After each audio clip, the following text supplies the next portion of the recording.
লোহিত সাগরের বুকে টান টান উত্তেজনা, একের পর এক হামলায় কাঁপছে সাগর পার। আর সেই উত্তেজনার কেন্দ্রে রয়েছে বিশ্বের অন্যতম শক্তিশালী বিমানবাহী রণতরী ইউএসএস হ্যারি এস ট্রুম্যান। বিশ্বের সবচেয়ে শক্তিশালী সামরিক বাহিনী যুক্তরাষ্ট্রের অপ্রতিরোধ্য এই রণতরী এখন পালিয়ে যাচ্ছে লোহিত সাগরের দিক থেকে, এমনটাই খবর শোনা যাচ্ছে।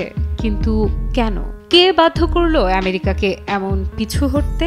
ইয়েমেন, সেই যুদ্ধবিধ্বস্ত দরিদ্র দেশ যাদের একটি বার্তা আমাদের ওপর হামলা করলে পাল্টা জবাব আসবেই। আর এই প্রতিশোধের আগুনে পুড়ছে লোহিত সাগরের ঢেউ।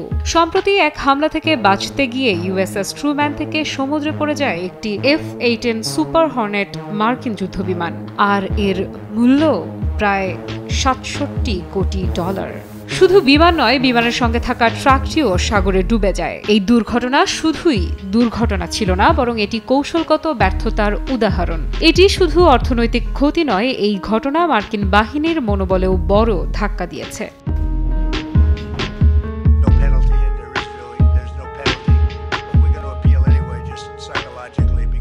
খবর এসেছে লোহিত সাগর থেকে ছেড়ে যাওয়ার প্রস্তুতি নিচ্ছে ইউএসএস হ্যারি এস ট্রুম্যান ও তার সঙ্গে থাকা যুদ্ধ জাহাজগুলো। ইয়েমেনি প্রতিরক্ষা মন্ত্রণালয়ের একটি সূত্র দেশটির আল মাসিরাহ টেলিভিশনকে জানিয়েছে, রণতরীটি এবং এর সঙ্গী জাহাজগুলো যে কোনো মুহূর্তে সাগর অঞ্চল থেকে সরে যেতে পারে। এই সিদ্ধান্তের পেছনে রয়েছে একাধিক ঘটনা, যা একের পর এক প্রমাণ করে দিচ্ছে এখন আর ইয়েমেনকে অবহেলার চোখে দেখার সুযোগ নেই। হুথিদের ক্রমাগত ক্ষেপণাস্ত্র, ড্রোন ও নৌবাহিনীর সমন্বিত আক্রমণে এই অঞ্চল এখন আর নিরাপদ নয় মার্কিন বাহিনীর জন্য। হ্যাঁ দর্শক, বদলে গেছে সময়ের হিসাব। এই প্রথম নয়, অতীতেও ইয়েমেনি পাল্টা হামলায় পিছু হটেছে মার্কিন রণতরী। কিন্তু এবার পরিস্থিতি আরও ভয়াবহ।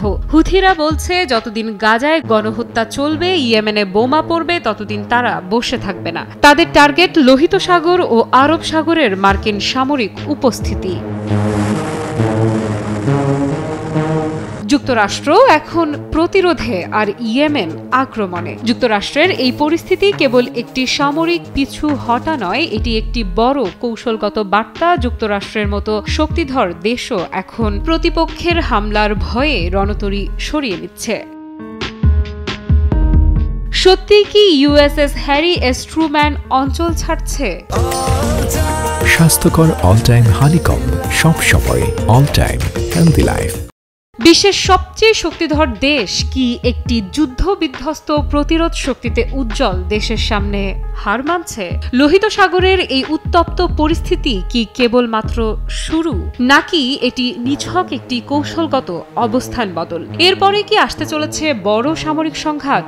এই সংঘাতের পরিণতি কি হতে পারে? এবারে যুক্তরাষ্ট্র পিছু হটলেও কি তারা ফিরে আসবে আরো আগ্রাসী হয়ে, নাকি ইয়েমেন গড়তে যাচ্ছে নতুন ইতিহাস?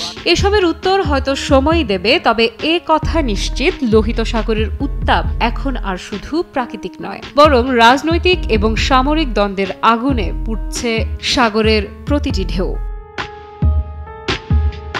আফ্রিদা ইফরাত, নিউজ 24।